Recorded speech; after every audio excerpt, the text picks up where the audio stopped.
Welcome to my channel and आज हम इस वीडियो में डिस्कस करेंगे अपने फंडामेंटल अकाउंटिंग एजम्पशंस। तो आइए शुरुआत करते हैं पहले एजम्पशन को समझने से कि एजम्पशन मतलब होता क्या है। Fundamental accounting assumptions or concepts are the assumption which are presumed to have followed in preparing the final account।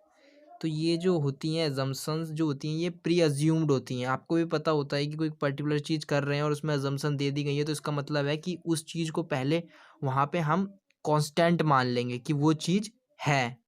ठीक है। एंड यहाँ ये किसके कंटेक्स्ट में कह रहा है, तो ये कह रहा है फाइनल अकाउंट के कंटेक्स्ट में। मतलब कि अगर हम फाइनल अकाउंट बनाएंगे तो ये जो है अजम्पशंस हैं ये हमको फॉलो करनी पड़ेंगी। ठीक है।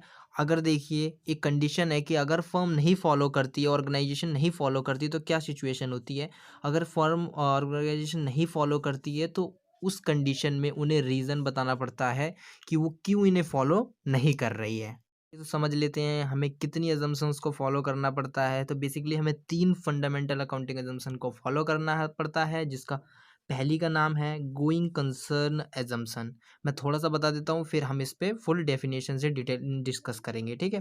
तो गोइंग कंसर्न एजम्पशन का मतलब होता है कि जो हमारा बिजनेस है वो कंटिन्यू चलता जाएगा।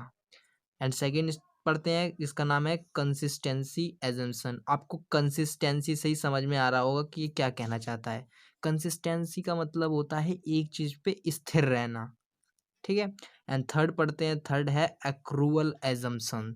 एक्रूअल एजम्पशन में बेसिकली क्या होता है, तो एक्रूअल एजम्पशन में हमें ट्रांजैक्शन रिकॉर्ड करना पड़ता है वेदर हमारा कैश हमें रिसीव्ड हुआ हो चाहे ना हो, उसके बदले में मतलब कि जिस समय एंट्री हुई हो उस समय हम ट्रांजैक्शन अपना रिकॉर्ड कर देंगे।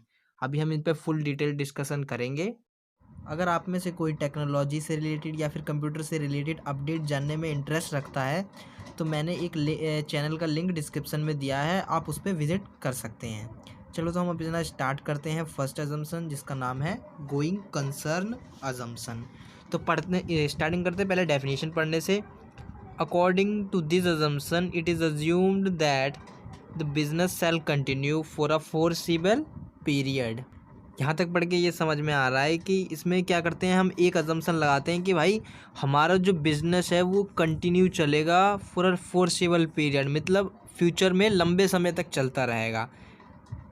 There is no intention to close the business, मतलब कि कोई इंटेंशन नहीं है, कोई इरादा नहीं है हमारा कि भाई हम अपना बिज़नेस जो है 1 साल बाद बंद कर देंगे, 2 साल बाद बंद कर देंगे।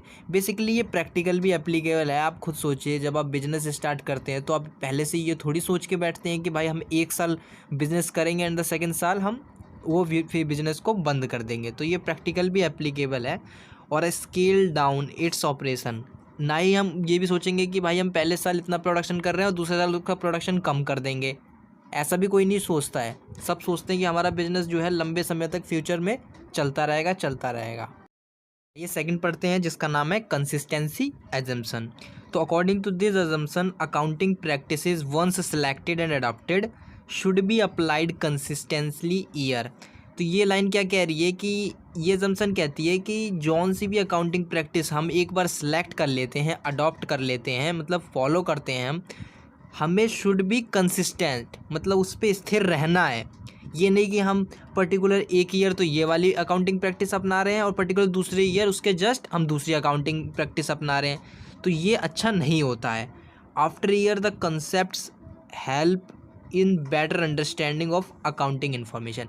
अब ये करने से क्या होगा, अगर हम एक ही पर्टिकुलर अकाउंटिंग प्रैक्टिस को हर साल अडॉप्ट करके रखेंगे तो इससे हमें फ़ायदा क्या होगा, ये हमें हेल्प करेगा बेटर अंडरस्टैंडिंग में।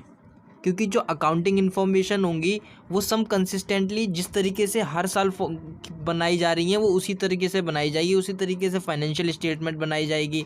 तो क्या होगा, हमें ईजिली अंडरस्टैंड करने में भी जो उसके यूज़र होंगे उसको क्या होगा, ईजिली अंडरस्टैंड कर पाएगा, मैनेजर जो है ईजिली अंडरस्टैंड कर पाएंगे।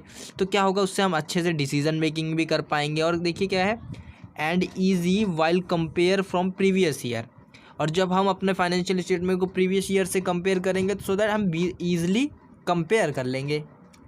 हम यहाँ पे डेप्रिसिएशन का एग्जांपल ले सकते हैं। जैसे कि आपको पता होगा हमारे पास 2 मेथड होते हैं डेप्रिसिएशन को चार्ज करने के। एक होता है WDV मेथड, मतलब रिटर्न डाउन वैल्यू मेथड, और एक होता है स्ट्रेट लाइन मेथड।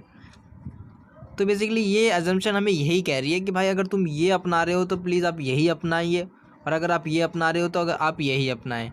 बिकॉज मैंने बता दिया क्यों ज़रूरी है, क्योंकि अगर हम एक ही अपनाएंगे अकाउंटिंग प्रैक्टिस तो क्या होगा, हमें ईजिली अंडरस्टैंड करने में हेल्प होएगी, और जब हम कंपेयर करेंगे प्रीवियस ईयर में तब भी अच्छे से कंपेरिजन हो जाएगा।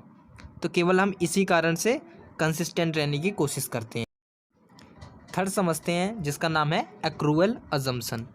According to this assumption a transaction is recorded in the books of account at a time when it is entered. तो ये लाइन कह रही है कि भाई जब हम ट्रांजैक्शन की रिकॉर्ड कब करेंगे अपने बुक्स ऑफ अकाउंट में, तो जब वो ट्रांजैक्शन हो जाएगा तब हम उसकी तुरंत जाके एंट्री कर देंगे। हम इसका वेट नहीं करेंगे कि भाई वो उसका सेटलमेंट कब हो रहा है, उसका सेटलमेंट 1 साल बाद हो रहा है, 2 साल बाद हो रहा है, 2-4 महीने बाद हो रहा है, उससे हमें मतलब नहीं है। हमें किससे मतलब है कि भाई जिस दिन पर्टिकुलर ट्रांजैक्शन इवेंट हो गया हम उसकी एंट्री उसी दिन कर देंगे। देखिए मैं आपको एक एग्जांपल से समझाता हूँ। मैसर्स RSM कंपनी परचेज़ करती है एक एसेट्स, ठीक है, 1 जनवरी 2080 5 लाख रुपीज़ का। तो ये एजम्पशन के हिसाब से क्या करना है हमको, इस 5 लाख की जो एंट्री है वो हम 1 जनवरी को कर देंगे भाई अपने बुक्स ऑफ अकाउंट में डायरेक्ट।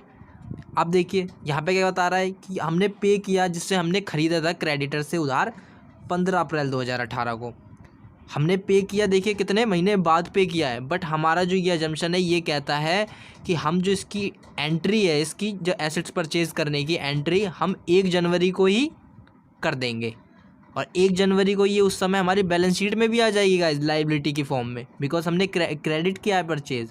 एसेट्स में तो आ ही जाएगा वो हमारा एसेट्स, अगर कोई हम एसेट्स परचेज़ करते हैं, बट ये लाइबिलिटी भी साइड भी आ जाएगी, बिकॉज आपको पता है हम अगर क्रेडिट में कोई चीज़ परचेज़ करते हैं तो वो हमारे लिए लाइबिलिटी बन जाती है। तो आइए वीडियो को एंड करते हैं। थैंक यू फॉर वॉचिंग, और अगर वीडियो पसंद आई हो तो प्लीज़ लाइक करें, शेयर करें अपने फ्रेंड्स के साथ, एंड प्लीज़ चैनल को ज़रूर सब्सक्राइब करें और बेल आइकन को प्रेस करें।